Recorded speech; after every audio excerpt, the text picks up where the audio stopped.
Drama की starting होती है हमारी फीमेल लीड वानी के साथ, जो कि बिल्डिंग से कूदकर अपनी जान देने जा रही होती है क्योंकि उसका हस्बैंड लू उसे चाहता ही नहीं है और वो 5 साल से उसका दिल जीतने में लगी थी, पर वो फिर भी नहीं माना। वानी सोचती है कि वो यही चाहता है ना मैं मर जाऊं, और फिर वो बिल्डिंग से कूद जाती है। फिर इसके बाद वानी को हॉस्पिटल में होश आता है पर उसकी मेमोरी लॉस हो गई होती है और वो ये तो पूरी तरीके से भूल गई होती है कि उसकी शादी भी हो चुकी है और वो अपने आप को एक टीनेज गर्ल समझ रही होती है जो कि अभी कॉलेज में पढ़ती है और सोचती है कि आखिर मैं यहाँ हॉस्पिटल में क्यों हूँ। फिर वो डेट देखती है और शॉक हो जाती है कि आज तो वेडनेसडे और मैं अपनी क्लास के लिए लेट हो रही हूँ, मुझे जल्दी से जाना होगा। और फिर वो अपने कॉलेज जाने के लिए रेडी होने लगती है। तभी इतने में यहाँ पर उसका हस्बैंड लू पहुंच जाता है, जो कि हमारे इस ड्रामे का मेन लीड है। वो सोचता है कि वो हमेशा उसे परेशान करती रहती है और हर दिन उसे कोई ना कोई चीज करती है जिससे वो प्रवोक हो जाए। अब यहाँ पर वानी अपना तैयार होकर यहाँ से जाने लगती है तो वो उसे रोक कर कहता है कि अच्छा तो तुम एक्टिंग कर रही हो कि तुम मुझे जानती ही नहीं। वानी कहती है कि तुम पागल हो क्या, आखिर तुम हो कौन। लू कहता है कि तुम मुझसे पूछती हो कि मैं कौन हूँ,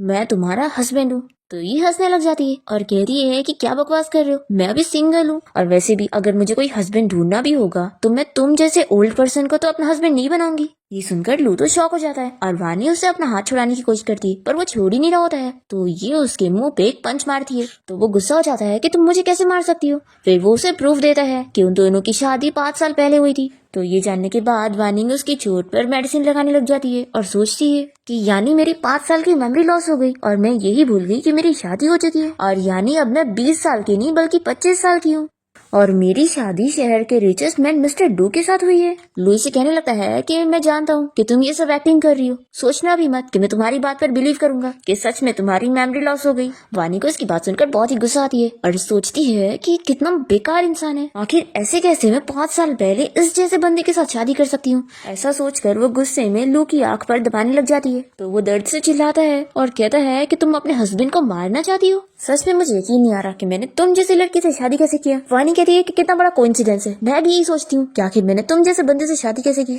तभी इतने में यहाँ पर लू की चाइल्डहुड फ्रेंड शीन आ जाती है और वो उसे पूछने लगती है कि तुम्हारी आंखों को क्या हुआ, ये इतनी सूज कैसे गई। लो मैं तुम्हारी हेल्प करती हूँ तो बर्फ को तुम्हारी आंखों पे लगाने में। और फिर वानी को चिल्लाती है कि आखिर ये सब क्या चल रहा है, लू इतना अच्छा पर्सन है पर तुम्हें इसका ख्याल रखना नहीं आता है। वो तो मैं इतनी अच्छी हूँ जो हर दिन लू का ख्याल रख लेती हूँ, नहीं तो तुम तो इससे हमेशा अपसेट करती हो। वानी इसकी बुराई करने लगती है कि तुम्हारे पर से बहुत परफ्यूम की स्मेल आ रही है, देखो तुम्हें अगर मिस्ट्रेस बनना है तो साफ बोलो ना। और वो उसकी बुराई करने लग जाती है तो शीन लू से कहती है कि देखो ये मेरे बारे में क्या बोल रही है। तो लू वानी को चिल्लाता है कि तुम शीन से कैसी बात कर रही हो। तो शीन को बहुत ज्यादा गुस्सा आ जाती है और वो कहती है कि चीटर मैन और मिस्ट्रेस कहीं की, मैं अब और बर्दाश्त नहीं करने वाली हूँ, मुझे इसी वक्त डिवोर्स चाहिए। ऐसा बोलते हुए वानी जोर से चिल्लाती है और उन दोनों को तंग कर देती है। फिर इसके बाद लू और वानी कोर्ट जाते हैं डिवोर्स लेने के लिए और इन लोगों को 1 महीने का टाइम पीरियड दिया जाता है। वानी को बहुत ही गुस्सा आ रही होती है कि डिवोर्स के लिए अभी भी 1 महीना वेट करना पड़ेगा, पर फिर वानी खुद को समझाने लगती है कि कोई बात नहीं, सिर्फ 1 महीने की बात है, उसके बाद मैं इस चीटर से छुटकारा पाऊंगी। तो लू कहता है कि देखो एक्टिंग करना बंद करो, मैं जानता हूँ कि तुम मुझसे डिवोर्स नहीं ले सकती हो और तुम बस एक्टिंग कर रही हो, फिक्र मत करो, मैं तुम्हें एक और चांस देता हूँ। अगर तुम प्रॉमिस करती हो कि अब से आगे से तुम झगड़ा नहीं करोगी और मेरे लिए कोई भी ट्रबल नहीं क्रिएट करोगी तो मैं वापस से डिवोर्स विथड्रॉ कर सकता हूँ। तो वानी उसका मुंह बंद कर देती है और कहती है कि मिस्टर लू तुम्हें अपने इस ब्यूटीफुल से मुंह के साथ डिस्गस्टिंग बातें नहीं करनी चाहिए। ऐसा बोलकर वो उसे दूर करती है और चली जाती है और लू बस शॉक रह जाता है और बहुत ही गुस्सा होता है। दूसरी तरफ वानिया टैक्सी से जाते हुए अपना मेकअप कर रही होती है और सोचती है कि आखिर ये मेरे चेहरे को क्या हो गया। शादी से पहले जब मैं 20 साल की थी तो मैं कितनी यंग थी, लेकिन अब मेरे फेस पर कितने रिंकल्स आ गए, लेकिन कोई बात नहीं, अब मुझे इस शादी से छुटकारा मिल चुका है। फिर वानी अपना अकाउंट चेक करती है और उसे पता लगता है कि उसके अकाउंट में सिर्फ 18 रुपए, जो कि उसे बहुत ज्यादा शॉकिंग लगता है कि मैं एक रिच मैन की वाइफ हूँ और मेरे पास इतने कम पैसे। वो देखती है कि टैक्सी का बिल ऑलरेडी 17 हो चुका है तो वो तुरंत ही टैक्सी ड्राइवर को कार रोकने का बोलती है। तो ड्राइवर कहता है कि अभी 5 किलोमीटर और दूर है। तो ये कहती है कि नहीं, मैं वॉकिंग करके चली जाऊंगी, मुझे एक्सरसाइज करना है। ऐसा बोलकर वो उतर जाती है और वॉक करते हुए जाने लगती है और सोचती है कि आखिर कौन सा विला है जो इतना दूर है। फिर तभी सामने उसे एक बहुत बड़ा विला नजर आता है और वो गुस्सा हो जाती है कि इतना बड़ा विला है और अपनी वाइफ के साथ इतनी कंजूसी, क्या फायदा है इसका इतना रिचेस्ट मैन होने का। तभी एक बच्चा यहाँ पर मस्ती करते हुए वानी के ऊपर पटाखे फेंकने लग जाता है। तो ये चिल्लाती है कि तुम्हारे पेरेंट्स ने क्या तुम्हें कुछ सिखाया नहीं है, तुम किसी के ऊपर ऐसे पटाखे कैसे फेंक सकते हो। और वो तो इसे और चिढ़ाने लग जाता है और इसके ऊपर और पटाखे फेंक रहा होता है। तो वानी भी उसे पकड़ने के लिए उसके पीछे भागती है और फिर आखिरकार वो उसे पकड़ ही लेती है।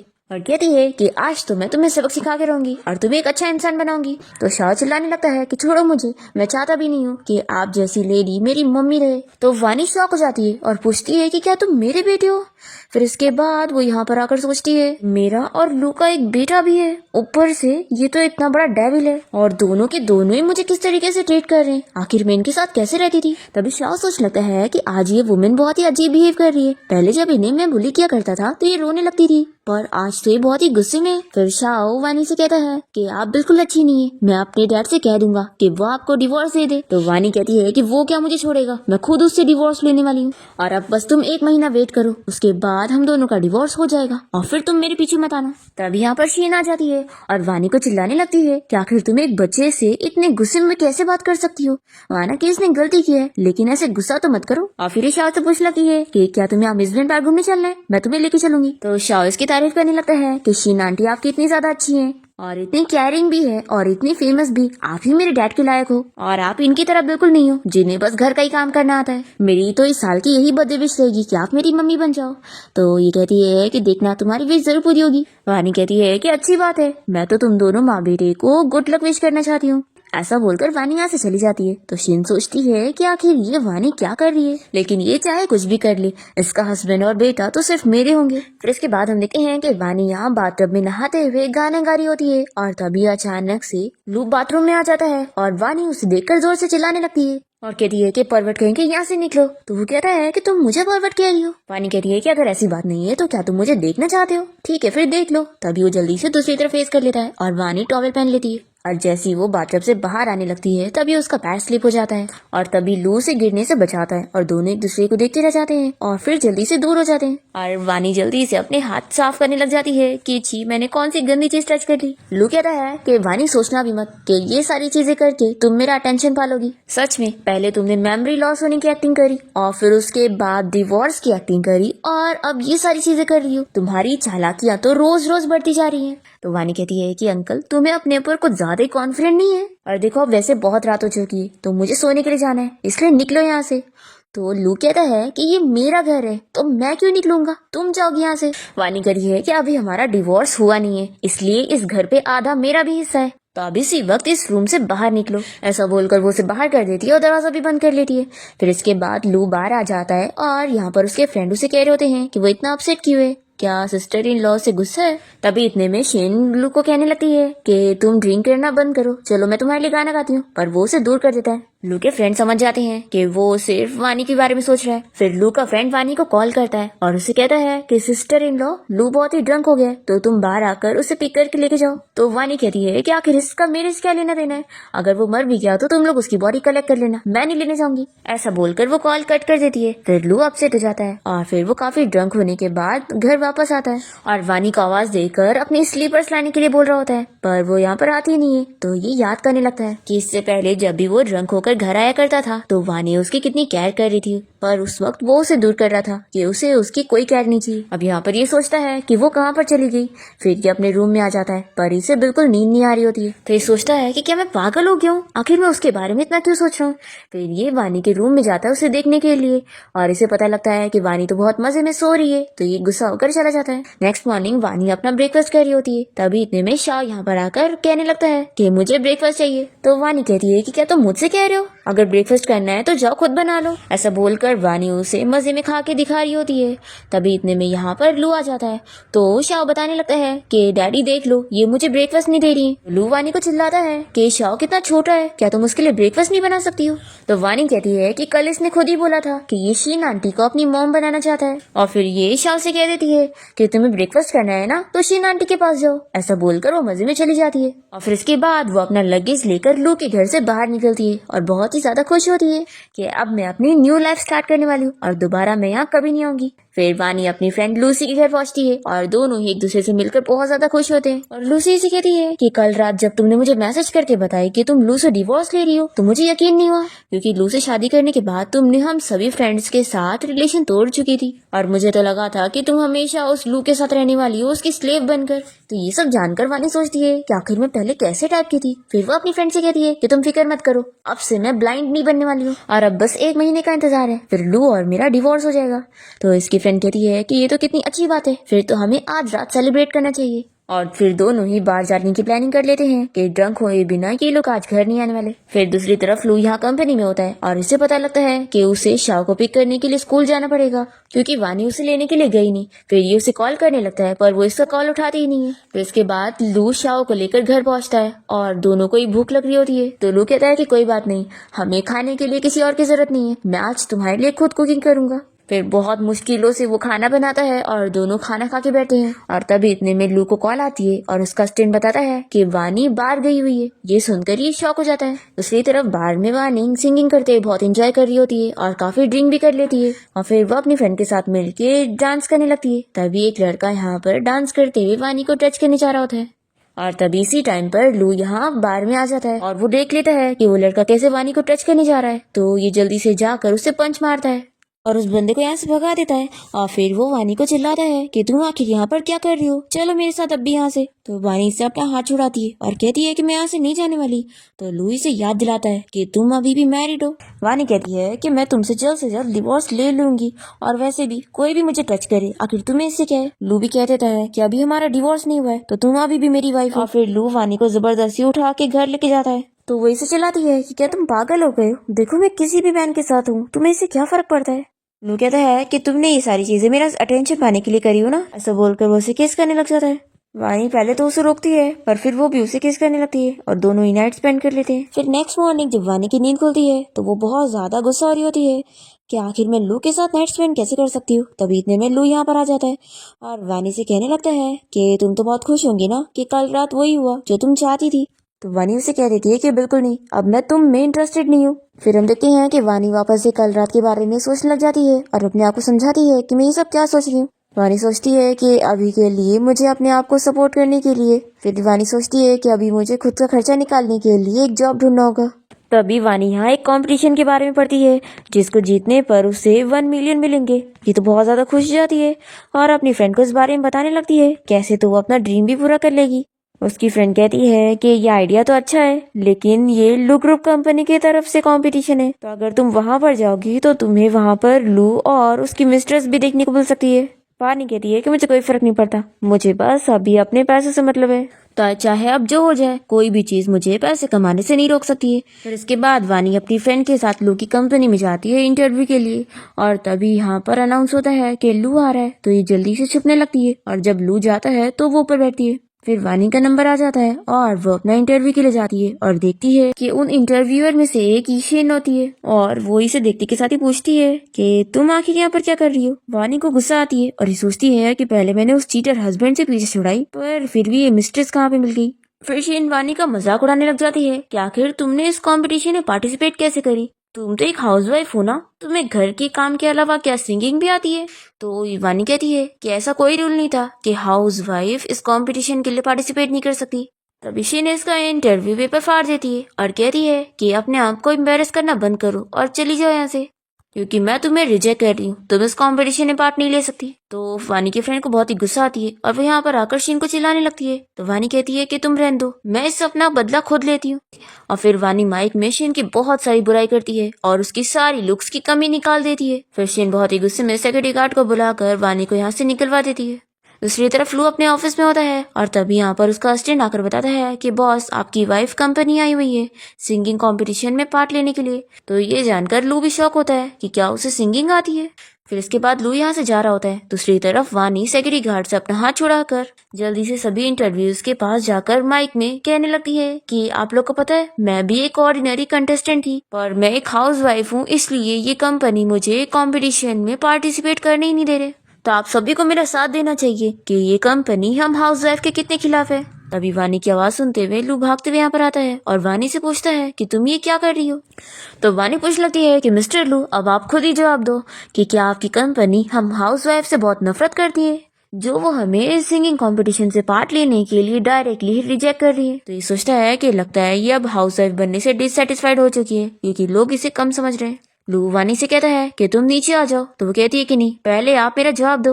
लू कहता है कि मेरा जवाब ये है कि हाउसवाइफ किसी से भी कम नहीं होती है, बल्कि वो तो और भी ज्यादा काम करती है। अपनी फैमिली के लिए अपना ड्रीम्स, अपना सब कुछ छोड़ दे रही है। और एक हाउसवाइफ की मेहनत को पैसे से कंपैरिजन नहीं किया जा सकता है। और आज तुम्हें इस कंपटीशन में पार्टिसिपेट करने से जिसने भी रिजेक्ट किया होगा, वो आज से ही मेरी कंपनी का एम्प्लॉय नहीं होगा। तो शीन यहाँ पर आकर ये सुनकर शॉक हो रही होती है और फिर वानी से पूछती है कि क्या तुम सही कह रहे हो, वापस से बोलो कि क्या मैं कंपटीशन में पार्टिसिपेट कर सकती हूँ। तो वो हाँ बोलता है और कहता है कि अब तो नीचे आ जाओ। फिर वो नीचे उतरने के लिए आ रही होती है, पर तभी वो टेबल पर से गिरने लग जाती है और तभी वो गलती से लू का पैंट पकड़ के खोल देती है और सभी लोग लू को ऐसे देखकर हंसने लग जाते हैं। और फिर लू बेचारा बहुत एम्बैरेस फील करता है और वानी को बात करने के लिए साइड में लेकर जाता है और उसे कहता है कि जब भी मैं तुमसे मिलता हूँ मैं अनलकी हो जाता हूँ। तो वानी से चिल्लाती है कि तुम्हें क्या लगता है कि मैं तुमसे मिलना चाहती हूँ? बिल्कुल नहीं। वो तो अगर मुझे कंपटीशन में पार्टिसिपेट ना करना होता ना तो मैं कभी तुम्हारी कंपनी आती ही नहीं। लू कहता है कि तुम पागल हो गई हो, तुम्हें बिल्कुल भी सिंगिंग नहीं आती है तो तुम कंपटीशन ज्वाइन करके क्या करोगी? तो कहती है कि तुम्हें कैसे पता कि मुझे सिंगिंग नहीं आती है? तो लू भी कह देता है कि ठीक है, फिर बाद में एम्बैरेस होने के बाद तुम रोते हुए मेरे पास मत आना। फिर इसके बाद हम देखते हैं कि वानी स्टेज पर सिंगिंग करने वाली होती है और शाओ यहाँ पर कह रहा होता है कि इन्हें सच में सिंगिंग आती भी है या नहीं। मैं नहीं चाहता कि मेरे सारे क्लासमेट मेरे ऊपर इस बात के लिए हंसे। शीन पूछती है कि शाओ क्या सच में इसे सिंगिंग करना नहीं आता है? तो ये कहता है कि ऑफ कोर्स, मैंने तो कभी इन्हें सिंगिंग करते हुए नहीं सुना। हर दिन तो वो बस घर के काम ही करती रहती थी, बर्तन धुलना या फिर कपड़ा धोना और या फिर डैडी का वेट करते रहना, और इसके अलावा उन्हें कुछ भी करना नहीं आता था। तो शीन तो खुश हो जाती है और सोचती है कि अच्छा, तो इसे बिल्कुल सिंगिंग नहीं आती है। मैं तो सोच रही थी कि लगता है इसे अच्छी सिंगिंग आती होगी। और फिर ये सोचती है कि वानी अब तुम स्टेज पर आओ और सभी के सामने अपना मजाक बनवा लो। फिर वानी की बारी आ जाती है और जैसे ही वो स्टेज पर आती है तो ये लोग उसे देखते ही रह जाते हैं और लू और उसका बेटा शाओ सोचने लगते हैं कि क्या ये सच में वही है जिसे ये लोग जानते थे। तो लू अपने बेटे शाओ से कहता है कि उन्हें मम्मी बोलो। शाओ कहता है कि डैडी, आप तो पहले उनसे नफरत करते थे ना, तो आज आपको क्या हुआ? अच्छा, तो वो ब्यूटीफुल लग रही है इसलिए आप उनके जाल में फंस गए। लू कहता है कि आखिर तुम्हें ये सब किसने सिखाया, और वैसे भी वो मेरी वाइफ है तो मेरा उसे देखना बिल्कुल नॉर्मल है। तो शाह कहता है कि डैडी, आपको अपनी आंखों का चेकअप करवाना चाहिए क्योंकि आपकी आंखें बिल्कुल खराब हो गई हैं। आपको शीन आंटी जैसी इतनी प्यारी लेडी नहीं पसंद आ रही है, बल्कि वो गुस्से वाली लेडी पसंद आ रही है। फिर यहाँ पर वानी अपनी सिंगिंग स्टार्ट करने जा रही होती है, पर तभी म्यूजिक टेप काम ही नहीं करता है। तो वानी शॉक होती है कि ये क्या चल रहा है। हमें फ्लैशबैक में दिखाते हैं कि इसके पीछे शीन का हाथ होता है। उसने वानी की सिंगिंग खराब करने के लिए म्यूजिक टेप को खराब कर दी होती है। फिर वानी अपनी सिंगिंग शुरू ही नहीं कर पाती और चुप रह जाती है और सभी लोग बातें करने लगते हैं कि लगता है इसे सच में सिंगिंग नहीं आती है और पता नहीं स्टेज पर जाके कर क्या रही है। तभी लूका अस्टिन उसे बता देता है कि यहाँ पर प्रॉब्लम क्या आई है। तो वो बहुत ही फिक्र में होता है और इस प्रॉब्लम को सॉल्व करने के लिए यहाँ से जाने लगता है। पर तभी इतने में वार्निंग बिना म्यूजिक के ही सिंगिंग करना शुरू कर देती है और उसकी इतनी अच्छी आवाज सुनकर लू शॉक रह जाता है और फिर सभी लोग उसकी सिंगिंग सुनने लग जाते हैं। शाह भी कहने लगता है कि ये तो कितनी अच्छी सिंगिंग कर लेती है। तो लू उसे चुप कराता है और कहता है कि अब तुम चुप बैठो और सॉन्ग सुनो। फिर वानी की सिंगिंग जैसी ही कंप्लीट होती है तो सभी लोग उसके लिए तालियां बजाने लगते हैं और लोग याद करने लगता है कि वानी उसका कितना ख्याल रखा करती थी और वो उसे हमेशा बोला करती थी कि वो और शाओ ही उसका ड्रीम है। अब यहाँ पर लू को रियलाइज होता है कि मेरे और शाओ के बिना भी वो इतनी खुश रह सकती है। फिर इवेंट के बाद वानी के बहुत सारे फैंस बन गए होते हैं और वो लोग उसका ऑटोग्राफ लेने आ जाते हैं और शीन यहाँ पर बहुत ही गुस्सा हो रही होती है कि उसका डेब्यूट परफॉर्मेंस अच्छा चला गया तो क्या हुआ, आगे मैं उसका कुछ अच्छा नहीं होने दूंगी। अब तभी इतने में वानी यहाँ पर आकर इसके मुंह में पानी फेंक देती है तो वो चिल्लाने लगती है कि क्या तुम पागल हो, तुमने मेरे पर पानी क्यों फेंकी? तो वानी कहती है कि मैं अच्छे से जानती हूँ कि म्यूजिक टेप को तुमने खराब करी थी मेरी परफॉर्मेंस खराब करने के लिए। तो शिन मानने के लिए तैयार नहीं होती और कहती है कि तुम क्या बोल रही हो, मुझे समझ नहीं आ रहा है। और तभी यहाँ से लू को आते हुए देख लेती है और फिर बेचारी बनने की एक्टिंग करते हुए वानी से कहने लगती है कि आखिर मैंने तुम्हारा क्या बिगाड़ी हूँ जो हमेशा तुम मुझे टारगेट करती हो। वानी भी समझ जाती है कि वो दिखाने के लिए ये सब एक्टिंग कर रही है तो इसे बहुत ज्यादा गुस्सा आती है और वो इसे कहती है कि तुम सच में मार खाना डिजर्व करती हो और फिर ये इसे मारने लग जाती है और वालू असिस्टेंट के साथ खड़ा होकर ये सब देख रहा होता है और वानी का इतना गुस्से वाला रूप देखकर तो दोनों ही डर रहे होते हैं। और यहाँ पर शीन लू से कहने लग जाती है कि प्लीज मुझे बचा लो, देखो ये मुझे कितना मार रही है। और वानी उसे पैर से घसीट के लेके जाती है और मारे जा रही होती है। और फिर यहाँ पर असिस्टेंट लू से कहता है कि बॉस, आपकी वाइफ तो कितनी डरावनी है, सच में आपकी लाइफ कितनी मुश्किल होगी। फिर यहाँ पर लू आकर वानी से कहता है कि देखो अब बस बहुत हो गया, अब रुक जाओ। तो वानी कहती है कि क्यों, क्या हुआ, तुम्हें इसके लिए बुरा लग रहा है? तो ये कहता है कि इसका चेहरा देखो, आखिर कौन किसी को इतना ज्यादा मारता है। तो वानी बताती है कि तुम्हें पता भी है इसी ने ही मेरा म्यूजिक टेप चेंज करी थी, इसलिए ये आज मेरे हाथों मार खाना डिजर्व करती है। तो शीन जल्दी से लू के पास चली जाती है और कहती है कि नहीं, मैंने ऐसा कुछ भी नहीं करी हूँ। तो फिर लू भी वानी से कहता है कि ये कह रही है ना नहीं करी, तो इससे नहीं करी होगी। तो वानी को बहुत ही गुस्सा आती है कि ये बस तुम्हारे सामने हमेशा बेचारी बनने की एक्टिंग करती है और तुम इसके साइड लेते हो। चीटर मैन कहीं के, तुम दोनों को तो सच में सजा मिलेगी, ऐसा बोलकर ये इन दोनों को मार के जाती है। फिर सिंह कहती है कि देखो आज वानी ने अपनी लिमिट क्रॉस कर दी है। तो ये पूछता है कि वो जो कह रही थी वो सच था ना।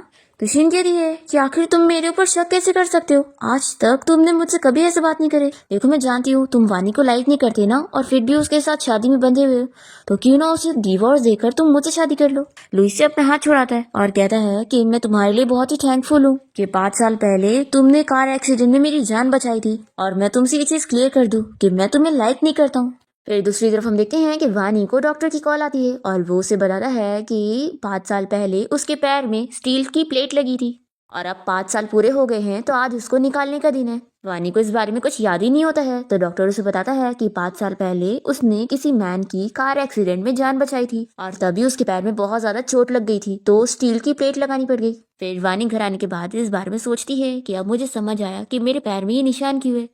फिर वो अपनी फ्रेंड से इस बारे में पूछने लगती है कि क्या तुम्हें इस बारे में पता है कि 5 साल पहले मैंने किस मैन की जान बचाई थी। तो इसकी फ्रेंड कहती है कि तुमने इस बारे में मुझे तो कुछ नहीं बताई, लेकिन हाँ 5 साल पहले ही तुम्हें अचानक से लू से प्यार हो गया था और तुमने उससे शादी भी कर ली थी, तो कहीं ऐसा तो नहीं कि तुमने उसी की जान बचाई हो। तो वानी कहती है कि ऐसा कैसे हो सकता है, अगर मैंने सच में उसकी जान बचाई होती तो क्या वो मुझे इस तरीके से ट्रीट करता।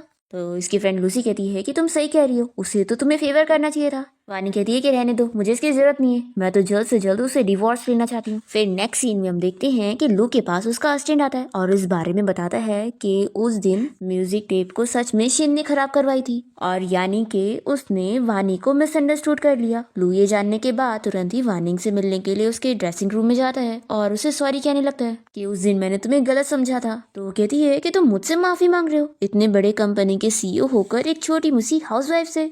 तो इस बात पर लू से चिल्लाने लगता है कि तुम ही हमेशा मिस्टेक्स करती रहती हो, तो मैं आखिर तुम पर कैसे बिलीव करूंगा। तभी वानी को इसकी बातें सुनकर पुरानी चीजें याद आने लगती है कि वो पहले भी उसे इस तरीके से ही हमेशा ही ब्लेम करता था। फिर ये याद करके वानी को समझ आता है कि 5 साल से उसने ये सब सफर करी है। फिर वो इसे कहती है कि तुमने हमेशा ही मुझ पर इल्जाम लगाते आए हो, तो तुम्हें क्या लगता है कि सिर्फ एक बार माफी मांगने से तुम्हें माफी मिलनी चाहिए। तो लू कहता है कि मैं जानता हूँ तुम ये सब इसलिए कर रही हो ना क्योंकि तुम मेरी रियल वाइफ बनना चाहती हो, तुम चाहती हो कि मैं सभी को हमारे रिलेशन के बारे में बता दूं और इस मैरिज को सीक्रेट ना रखो। वानी से चिल्लाती है कि यानी तुम्हें ऐसा लग रहा है कि मैं ये सारी चीजें इसलिए कर रही हूँ ताकि मैं तुम्हें शीन से छीन सकूं, और तुम सोच रही हो कि मैं तो तुमसे डिवोर्स लेना ही नहीं चाहती हूँ। तो कहता है कि तुम यही सोच रही हो ना। तो वानी कहती है कि बिल्कुल भी नहीं, तुम ओवर कॉन्फिडेंट हो, मैं तुम्हें इस बारे में बता दूं कि मेरी नजरों में तुम वर्थलेस हो। तो हान बहुत ही गुस्सा होने लगता है और फिर से कहता है कि अगर ऐसी बात है तो तुमने आज तक मेरा दिया हुआ ये ब्रेसलेट क्यों पहनी हुई हो। इस ब्रेसलेट को तुमने इसीलिए संभाल के रखी हो ना क्योंकि तुम मुझे अभी भी लाइक करती हो। तो वानी कहती है कि अच्छा तो इसे तुमने मुझे दी हो। वो अपने हाथ में से निकाल कर इसे देने लगती है और गिरा कर यहाँ से चली जाती है। फिर उसके बाद ये इस टूटे हुए ब्रेसलेट को जोड़कर अपसेट बैठा होता है और सब याद करने लगता है कि उसने जब उसे ये ब्रेसलेट दिया था वो बहुत खुश हुई थी, पर अब उसने कैसे उसे तोड़कर चली गई। तो ये सोचता है कि शायद अब वो सच में मुझे प्यार नहीं करती है। फिर हम देखते हैं कि लू रात में ठीक से सो नहीं पाता है और जब सुबह उसका असिस्टेंट उसे कॉल करके बताता है कि आज उसे बिजनेस ट्रिप पर जाना है, तो लू आज की ट्रिप कैंसिल कर देता है और फिर वो वानी का आवाज देने लगता है कि वो उसकी शर्ट रेडी करे। तभी इतने में लू को आवाज आती है और वो जल्दी से जाकर देखता है कि यहाँ पर उसका बेटा शाओ बेहोश हो गया होता है क्योंकि शिंग ने उसे कोई पुडिंग खिला दी होती है जिसमें पीनट मिला हुआ था और उसे पीनट से एलर्जी थी। वो उसे चिल्लाता है कि क्या तुम्हें इसकी एलर्जी के बारे में नहीं पता था। फिर वो जल्दी से शाओ को लेकर हॉस्पिटल में आ जाता है और यहाँ पर शीनो से पूछ लेती है कि उसे क्या खाना है, वो उसके लिए खरीद देगी। शाओ को सूप पीना होता है तो लू कहता है कि ये सिर्फ वानी ही बना सकती है, तो इसलिए तुम रहने दो, मैं वानी को बोल देता हूँ। फिर लू तुरंत ही वानी को कॉल करके कहने लगता है कि शाओ बीमार हो गया है और हॉस्पिटल में है, तो तुम उसके लिए सूप बना कर लेकर आओ। तो कहती है कि अगर वो हॉस्पिटल में है तो जाओ उसके लिए कहीं और से लेकर आओ, मुझे क्यों ऑर्डर दे रहे हो। तो ये कहता है कि मैं मानता हूँ कि तुम मुझसे प्यार नहीं करती और डिवोर्स लेना चाहती हो, लेकिन शाओ तो तुम्हारा सगा बेटा है ना, तो तुम क्या उसे सफर होते हुए देखना चाहती हो। तो वानी कहती है कि मुझे कोई फर्क नहीं पड़ता है, तुम समझ लो कि मैं बहुत ही कोल्ड हार्टेड हूँ। ऐसा बोलकर वो कॉल कट कर देती है और फिर बहुत ही गुस्सा होने लगती है और अपनी फ्रेंड को इस बारे में बताती है। और फिर वानी को बुरा लग रहा होता है कि मैं उसे आखिर ऐसे कैसे छोड़ सकती हूँ, वो मेरा सगा बेटा है। फिर ये लू को मैसेज कर देती है कि मैं सूप बनाऊंगी तो नहीं, लेकिन तुम्हें रेसिपी बता देती हूँ, तुम वैसे ही बना लेना। फिर लू बहुत ही खुश हो जाता है और सोचता है कि वो कहती तो है कि वो कोल्ड हार्टेड है, लेकिन असल में वो बहुत ही सॉफ्ट हार्टेड है। फिर लू शाओ के लिए सूप बनाकर लेकर आता है और उसे पिलाता है, पर ये इतना गंदा टेस्ट का होता है कि शाओ को पसंद ही नहीं आता और वो कहता है कि ये बिल्कुल अच्छा नहीं। तो लू भी जब टेस्ट करता है तो उसे पता लगता है कि वो सच में खराब है। फिर ये सोचता है कि मैं तो वानी के बिना शाओ का ख्याल भी नहीं रख पा रहा हूँ। फिर नेक्स्ट सीन में हम देखते हैं कि लू के ग्रैंडपा इन लोगों से मिलने आए होते हैं। तभी शाओ उन्हें देखकर बहुत ही खुश हो जाता है और तभी वो ग्रैंडपा को सब बता देता है कि उसकी मॉम और उसके डैड का डिवोर्स होने वाला है और उसकी मॉम उसके डैड से गुस्सा होकर यहाँ से कब का जा चुकी है। ये जानकर ग्रैंडपा बहुत ज्यादा गुस्सा हो जाते हैं और लू को चिल्लाते हैं कि आखिर ऐसे कैसे वो वानी को डिवोर्स दे सकता है। लू बताता है कि ग्रैंडपा मैं नहीं बल्कि वो मुझसे डिवोर्स लेना चाहती है। तो ग्रैंडपा इसे चिल्लाते हैं और कहते हैं कि जरूर इसमें तुम्हारी गलती होगी, तुमने ही वानी को फ्रस्ट्रेट कर दिए होंगे, इसलिए अब जाओ वानी को कैसे भी करके मना के वापस लेकर आओ और उसके साथ एक अच्छी लाइफ जियो। तो ये कहता है कि ग्रैंडपा अब बहुत ही डिफरेंट हो चुका है, अब वो मुझसे प्यार ही नहीं करती है। तो ग्रैंडपा कहते हैं कि ऐसा हो ही नहीं सकता कि वो तुमसे प्यार ना करती हो। लू कहता है कि ग्रैंडपा आप चाहे जो बोल लो, मैं अब उसे वापस नहीं लाने जाऊंगा। तो ग्रैंडपा से चिल्लाते हैं कि आखिर तुम ऐसा कैसे बोल सकते हो, वानी ने तुम्हारे लिए कितना कुछ सेक्रीफाइस करी है, तुम्हारी वजह से उसके पैर में चोट लग गई। तो ये कहता है कि ग्रैंडपा आप क्या कह रहे हैं। तो जल्दी से ग्रैंडपा बात पलट देते हैं। हमें फ्लैशबैक में दिखाते हैं कि वानी ने जब लू की जान बचाई थी तो उसने ग्रैंडपा को बोल दी थी कि वो इस बारे में लू को बिल्कुल ना बताए, क्योंकि वो नहीं चाहती है कि लू सिर्फ इस रीजन की वजह से उससे शादी करे, अपनी काइंडनेस रिपे करने के लिए। ग्रैंडपा बात को पलट देते हैं और लू को इस बारे में नहीं बताते और ये कहते हैं कि फालतू सोचना बंद करो, वानी सच में तुमसे प्यार करती है, इसलिए जाओ कैसे भी करके उसे मना के वापस लेकर आओ और अगर वो फिर भी ना माने तो जाकर उससे भीख मांग लेना। तो ये सुनकर लू शॉक हो जाता है। ग्रैंडपा कहते हैं कि तुम्हें उससे भीख मांगने के लिए चाहे रोना पड़ जाए या चाहे नील डाउन होना पड़ जाए, सब कर लेना, लेकिन उसे वापस ही लेकर आना, नहीं तो मैं तुम्हें अपना ग्रैंडसन नहीं मानूंगा। लू कहता है कि ग्रैंडपा वो लड़की बहुत ही जिद्दी है। तो ग्रैंडपा कहते हैं अगर मेरी बात नहीं सुनोगे तो मैं तुम्हें मारूंगा। फिर ग्रैंडपा से मार खाने के बाद लू यहाँ वानी के घर पे आ जाता है। वो इसे देखते के साथ ही पूछती है कि तुम यहाँ पर क्या कर रहे हो। तो ये बताता है कि ग्रैंडपा वापस आ गए और मैं तुम्हें यहाँ वापस लेके चलने आया हूँ। ऐसा बोलकर वो अंदर आ रहा होता है तो वानी इसे बाहर करती है और कहती है कि तुम अपने सपने में ही सोचना, और फिर उसे घर से बाहर निकाल के दरवाजा भी बंद कर लेती है। तो लू कहने लगता है कि मेरी बात अभी खत्म नहीं हुई है, पहले मेरी बात तो सुन लो। वो बार बार डोरबेल बजाने लग जाता है तो ये परेशान होकर दरवाजा खोलती है और पूछती है कि आखिर तुम्हारा क्या है, मैंने तुम्हें बोली ना कि मैं तुम्हारे साथ नहीं जाने वाली हूँ। तो लुई से एक कॉन्ट्रैक्ट देता है और वानी पढ़ती है कि ये कॉन्ट्रैक्ट होता है 1 महीने का, कि उसे उसके ग्रैंडपा के सामने अच्छे से कपल बनने का प्रिटेंड करना है और इसका वो उसे 1 महीने का 5 मिलियन देगा। लू वानी को समझाता है कि तुम फिक्र मत करो, इस 1 महीना पूरा होने के बाद हम डिवोर्स ले ही लेंगे और तुम इस कॉन्ट्रैक्ट को ये समझ लेना कि तुम्हें बस पैसों के लिए मेरे साथ थोड़ी सी एक्टिंग करनी है। वानी को तो ये पैसों की डील बहुत ज्यादा पसंद आती है और वो तुरंत ही उसे घर में लेकर एक्टिंग करने लगती है कि अब से वो दोनों हस्बैंड वाइफ की तरह एक्टिंग करेंगी। फिर इसके बाद लू और वानी साथ में मिलके ग्रैंडपा से मिलने जाते हैं और वानी कहती है कि ग्रैंडपा मैंने आपको बहुत ज्यादा मिस की। तो ग्रैंडपा कहते हैं कि मैंने भी, लेकिन तुम कितनी ज्यादा पतली हो गई हो, क्या इसने तुम्हें बहुत बुली किया है, मुझे बताओ, मैं इसे सबक सिखाऊंगा। तो लू वानी को इशारा करता है कि वो ग्रैंडपा को ऐसा वैसा ना बोले। फिर वो कहती है कि नहीं ग्रैंडपा, ये तो मेरे साथ बहुत अच्छे से, और इसने मुझसे प्रॉमिस भी किया है कि अभी वो मेरी फेवरेट ड्रेस भी मुझे दिलाएगा जो कि अभी लिमिटेड एडिशन पर है। और वो ग्रैंडपा को ड्रेस दिखाने लगती है तो लू देख लेता है कि कितने ज्यादा पैसे किए वो। फिर वो उसे कहने लगता है कि तुम तो मुझे लूट रही हो। तो वो उसे पिंच करते हुए कहती है कि तुम्हें मुझे देना पड़ेगा। फिर ग्रैंडपा लू को चिल्लाते हैं कि आखिर ये कैसा रिएक्शन है, क्या तुम इसे दिलाना नहीं चाहते हो। तो ये कहता है कि नहीं ग्रैंडपा, सब बिल्कुल नहीं है, मैं तो बहुत ज्यादा खुश हूँ और मैं अपनी वाइफ को नहीं दिलाऊंगा तो किसे दिलाऊंगा। और फिर दोनों जन बस ग्रैंडपा को दिखाने के लिए अच्छे से कपल बनने की एक्टिंग कर रहे होते हैं। फिर इसके बाद ग्रैंडपा वानी को शॉपिंग पर लेकर जाते हैं और उसके लिए बहुत सारी ड्रेसेस खरीदने लगते हैं और कहते हैं कि तुम दिल खोल के शॉपिंग कर लो क्योंकि ये सारा पैसा लू देने वाला है, तो तुम्हें फिक्र करने की जरूरत नहीं, तुमने तो हमारी फैमिली के लिए इतना कुछ करी हो कि ये तो तुम्हें देने के लिए कुछ भी नहीं है।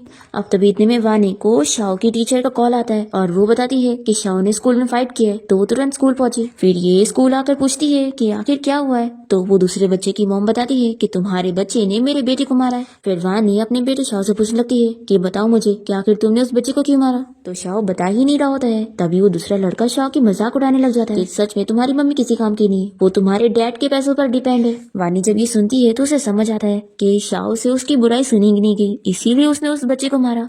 ये सुनकर उसे अच्छा लगता है कि ये उसने उसे प्रोटेक्ट करने के लिए किया। अब ये दूसरे बच्चे की लेडी यहाँ पर शाओ से कहती है कि वो उनके बेटे से माफी मांगे। तो वानी अपने बेटे के लिए लड़ती है और उसकी मॉम के साथ फाइटिंग करने लग जाती है। फिर इसके बाद जब लू यहाँ पर पहुंचता है तो वो देखता है कि वानी यहाँ पर शाओ से कह रही होती है कि अगली बार तुम्हें कभी कोई प्रॉब्लम हो ना तो तुम मुझे बताना, मैं सॉल्व करूंगी। लू सोचता है कि आखिर इन दोनों माँ बेटे के बीच में सब कुछ कब ठीक हुआ। फिर लू यहाँ पर आकर वानिंग से पूछता है कि तुमने क्यों फाइटिंग कर ली, क्या तुम अपने आप को आयरन मैन समझती हो। वानी कहती है कि मैं सच में आयरन मैन हूँ, देख लो मैंने उस लिली का क्या हाल की हूँ। फिर लू भी देखकर हंसने लग जाता है। फिर इसके बाद वो वानिंग को कार में बैठाकर उसके पैर की चोट पर मेडिसिन वगैरह लगा देता है और उसे कहता है कि आज उसने पहली बार शाओ को डांटने के बजाय इतना प्रोटेक्ट करी है।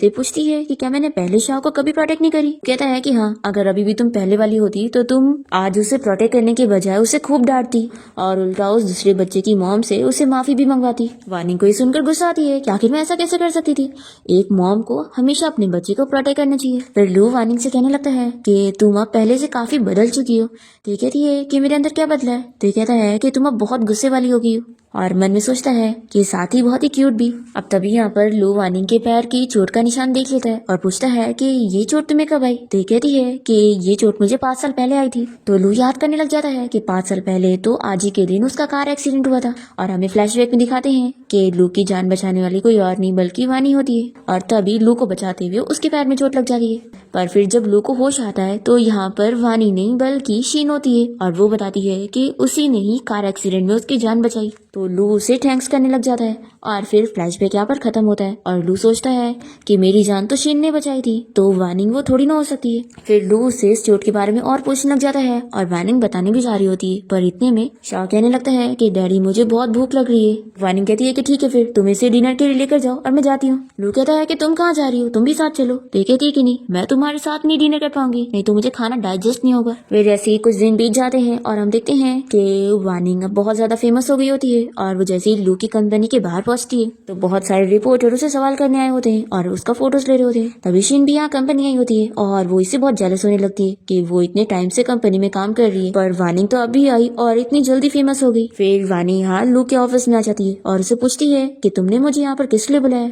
तो वो उसे एक कॉन्ट्रैक्ट दिखाता है जो कि उसके विनर प्राइज जीतने के ऊपर 1 मिलियन का बोनस होता है। तो ये बहुत ज्यादा खुश जाती है और कहती है कि ठीक है फिर जल्दी से मुझे 1 मिलियन ट्रांसफर करो। फिर जैसे वो उसे पैसे दे देता है तो वानी बहुत ज्यादा खुश जाती है और कहने लगती है कि अब मैं शाओ को बहुत ही अच्छे डिनर पे लेके जाऊंगी और साथ ही ग्रैंडपा को भी, वो मेरे साथ कितने अच्छे से रहते हैं और मैं असिस्टेंट चैन को भी ले लूंगी, वो मेरी कितनी हेल्प करता है। और लू सोच रहा होता है कि इसने सारे लोगों को काउंट कर ली, यहाँ तक कि मेरे असिस्टेंट को भी, पर मुझे ही नहीं ली। फिर वो वानिंग से पूछने लगता है कि कहीं ऐसा तो नहीं कि तुम किसी को भूल रही हो। तो कहती है कि तुमने सही कहा, मैं क्लीनर आंटी को तो भूल ही गई थी, मैं उन्हें भी डिनर पे इन्वाइट करूंगी, वो बहुत अच्छी है। फिर लू बहुत ज्यादा गुस्सा हो जाता है कि उसने उसका नाम ली ही नहीं। पर फिर हम देखते हैं कि डिनर के लिए वो भी इन लोग के साथ पहुंच जाता है और इसे यहाँ पर देखकर असिस्टेंट और क्लीनर आंटी बहुत ही डर रहे होते हैं। क्लीनर आंटी सोच रही होती है कि पहली बार मैं प्रेसिडेंट के साथ बैठ के डिनर करने जा रही हूँ, आखिर ऐसा कैसे होगा। फिर असिस्टेंट और ये आंटी जल्दी जल्दी थोड़ा थोड़ा ही खाना खा के यहाँ से भाग जाते हैं और फिर वानी लू को चिल्लाती है कि सब तुम्हारी वजह से हो रहा है, तुम बिना बताए यहाँ पर आ गए, इसलिए वो दोनों ने खाना भी नहीं खाया और ऐसे ही चले गए। तो कहता है कि तुमने आखिर मुझे क्यों नहीं इन्वाइट करी थी, नहीं तो ये सब होता ही नहीं। तो वानी बताती है कि ये स्ट्रीट फूड वाला खाना है और सब तीखा है और तुम तो तीखा खाते नहीं हो ना, तो इसलिए मैंने तुम्हें नहीं इन्वाइट करी थी क्योंकि मुझे तो यही खाना था और मुझे यही पसंद है। ऐसा बोलकर वो खाना एंजॉय कर रही होती है। तो लू सोचने लग जाता है कि जब वो 5 सालों से उसके साथ थी तो उसने कभी तीखा खाना नहीं खाई क्योंकि वो उसका साथ देने के लिए जो उसका टेस्ट वाला खाना था वही खाया करती थी। ये सोचता है कि इसने मेरे लिए अपनी पसंद चेंज कर दी। फिर इसके बाद वानिंग यहाँ पे बहुत ड्रिंक कर लेती है और ड्रंक हो जाती है। लू उसे लेकर घर पहुंचता है, तभी वानिंग उसे अपने पास बुलाती है और फिर उसके ऊपर वॉमिटिंग कर लेती है। तो वो जल्दी से शावर लेने के लिए जाता है और जैसे ही शावर लेकर बाहर निकलता है तो वानिंग यहाँ पे बेल्ट लेकर उसे मारने के लिए उसके पीछे पड़ जाती है। तभी ग्रैंडपा और शाओ इन लोग को ऐसे देख लेते हैं और ग्रैंडपा जल्दी से शाओ की आंखें बंद करते हैं और उसे बताते हैं कि जल्द ही तुम्हारी सिस्टर और ब्रदर आने वाले। फिर इसके बाद वानिंग जब सुबह उठती है तो उसे कल रात का कुछ याद ही नहीं होता है कि उसने ड्रंक होने के बाद क्या क्या करी थी और तभी वो यहाँ गलती से लू के बैग पर निशान देख लेती है और फिर उससे पूछती है कि ये कैसे हुआ। तो उसे बताता है कि ये उसी ने करी है। तो फिर वानिंग को सब याद आता है कि कल रात वो बेल्ट लेके उसे मारने के पीछे पड़ी थी और उसके साथ खेल रही थी। फिर ये लू की कंपनी पहुंचती है और अपना मुंह छिपाते हुए जा रही होती है कि कहीं लू से मिल ना जाए, नहीं तो वो उसे फेस कैसे करेगी। फिर यहाँ वानिंग से मिलने के लिए कंपनी में शाओ के साथ उसके 2 फ्रेंड्स आए होते हैं क्योंकि वो लोग वानिंग के फैन होते हैं और उसका ऑटोग्राफ लेने आए होते हैं। और ये लोग शाओ से कहते हैं कि तुम्हारी मम्मी तो कितनी ज्यादा अच्छी है, तो शाओ दिखाने के लिए ऐसे बिहेव कर रहा होता है कि उसे कोई फर्क नहीं पड़ रहा है, पर वो बहुत ज्यादा खुश होता है कि सभी उसकी मम्मी को पसंद कर रहे हैं। फिर नेक्स्ट डे जब शाओ स्कूल से बाहर आता है तो शीन उसे पिक करने आई होती है। तो ये कहता है कि आखिर मेरे डैडी क्यों नहीं आए। शीन बताती है कि तुम्हारे डैडी बिजी है। तो ये पूछता है कि फिर मम्मी क्यों नहीं आई, और फिर वो खुद ही आगे चला जाता है। तो शीन को बहुत ही गुस्सा आती है कि आखिर इस वानिंग ने मेरे पीठ पीछे इन दोनों को क्या समझा दिए कि ये लोग मुझसे इतना दूर हो गए। फिर हम देखते हैं कि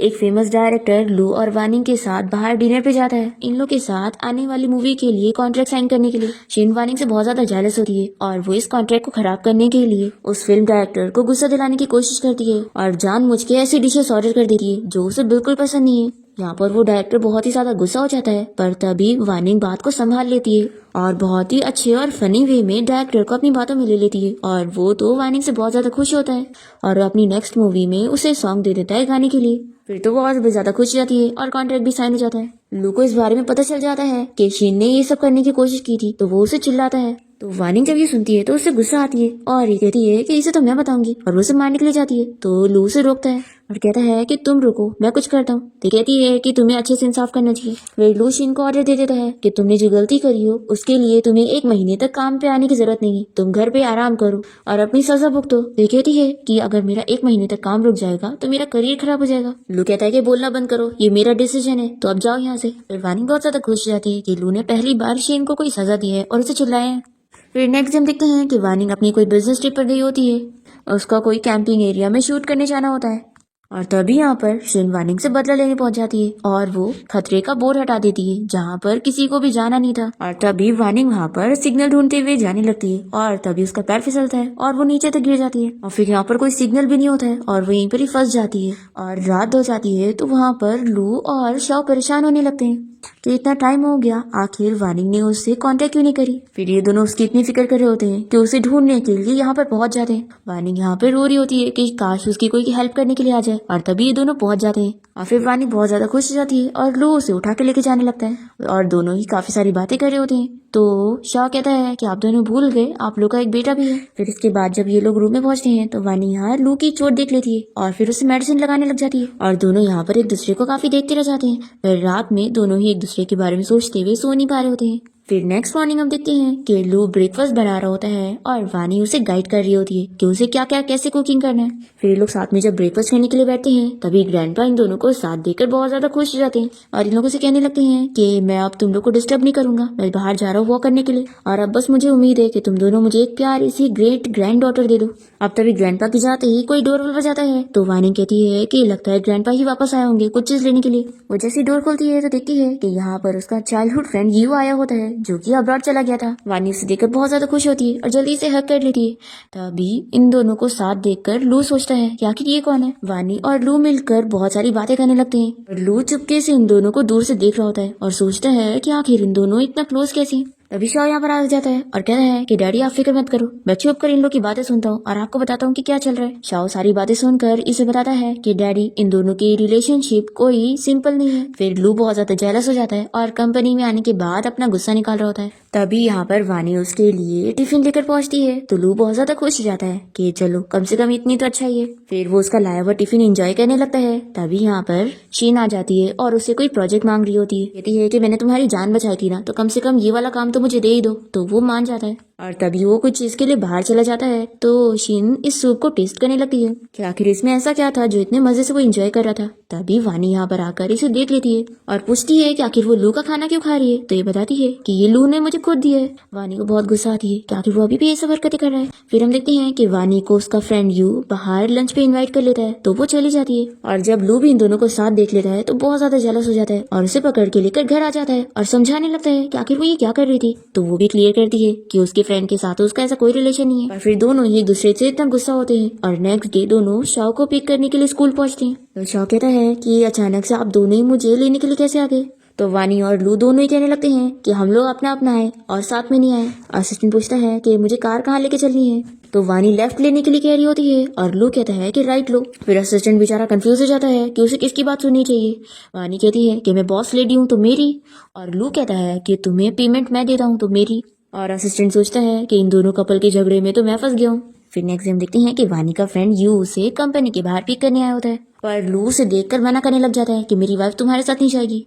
तो यू कहता है कि उसका तुम्हारे साथ डिवोर्स हो चुका है। तो लू बताता है कि डिवोर्स अभी हुआ नहीं है, तो वो अभी भी मेरी वाइफ है और तुम उसे ले जा नहीं सकते हो। फिर ये दोनों ही लड़के यहाँ पर वानी के पीछे पड़े होते हैं। तो वानी इन लोग से पीछे छुड़ाते हुए टैक्सी में बैठकर भाग जाती है। फिर हम देखते हैं कि शीन कोई बहाने से हॉस्पिटल का नाटक करती है, जहाँ पर वो उसे फिर से अपनी फीलिंग्स के बारे में बताने लगती है और उसे एहसान जताती है कि उसने उसकी जान बचाई थी, तो क्या वो उसकी फीलिंग्स उसे रिटर्न नहीं कर सकता। वो पूछती है कि कहीं ऐसा तो नहीं कि तुम्हें वानी से प्यार हो गया। तो ये मान जाता है और कहता है कि हाँ, मैं अब तक तुम्हें सिर्फ अपनी लाइफ सेवियर समझते आया हूँ और मैं सच में वानी को लाइक करता हूँ। शीन को इस वजह से बहुत गुस्सा आती है और फिर हम देखते हैं कि ये सभी एक बिजनेस ट्रिप पर गए होते हैं और शीन लू को ड्रग दे देती है और उसे होटल रूम में ले आती है। पर वो तो कैसे भी करके यहाँ से भाग जाता है और वानी के पास पहुंच जाता है। तभी वो उसे लेकर रूम में आ जाती है। लू उसे किस करने लगता है और उसे हेल्प करने के लिए बोलता है और फिर दोनों ही नाइट स्पेंड कर लेते हैं। फिर नेक्स्ट मॉर्निंग होते ही वानी की जैसी नींद खुलती है तो वो इसके लिए पैसे रखकर यहाँ से भाग जाती है। फिर वो अपने बेटे शाओ के साथ अम्यूजमेंट पार्क घूमने जाती है और दोनों बहुत ही इंजॉय करते हैं। फिर लू भी यहाँ पर पहुंच जाता है और तीनों साथ में मिलकर अम्यूजमेंट पार्क में इंजॉय करते हैं।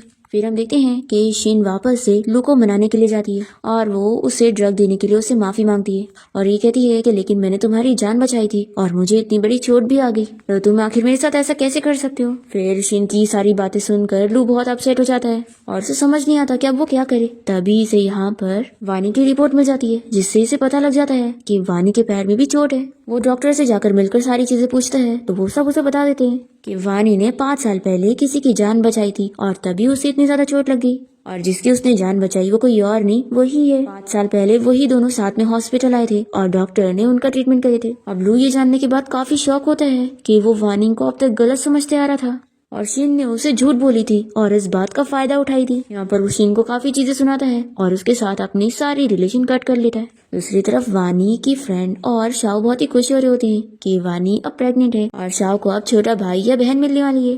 तभी इतने में यहाँ पर लू आ जाता है और वो वानी से माफी मांगने लगता है। उसे बताता है कि मुझे अब पता लग गया है कि 5 साल पहले तुमने मेरी जान बचाई थी, पर मैंने तुम्हें अब तक गलत समझा था और मुझे लगा था कि वो शीन है। वो अपने आप को मारने लगता है और वानी से माफी मांगता है तो वो माफ कर देती है और कहता है कि तुम बस मुझे एक और चांस दे दो, मैं अपनी गलती सुधारना चाहता हूँ और तुमसे बहुत प्यार करना चाहता हूँ।